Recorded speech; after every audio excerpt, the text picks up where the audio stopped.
Welcome. In this video, I'll show you how to add presets to Lightroom Mobile. All right, just go ahead and select your photo. For example, this one right here. Now to be able to add a preset, you're going to want to go ahead and go to the bottom right here and tap on this preset icon.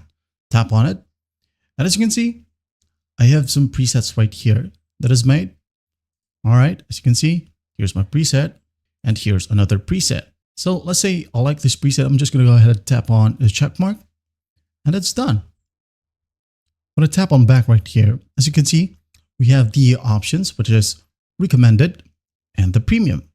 When we tap on premium and you know that you have bought the subscription for Lightroom Mobile, well, you can go ahead and use these presets right here. You have a ton right here, like for example, adaptive portrait, sky subject, blur background, deep skin, medium skin, light skin, black and white, and some other good stuff. So, right, for example, I wanted to use the auto plus retro.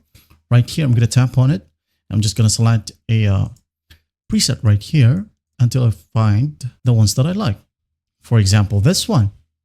So if I'm okay with it, I'm just going to hit on the check mark to finish the editing and go ahead and share this one and save a copy to the device or export as a new image. All right. Once that's done, just hit on the check mark and wait for the export to be completed. And that's basically how you do it. Well, I hope this video helps and I'll see you in the next one.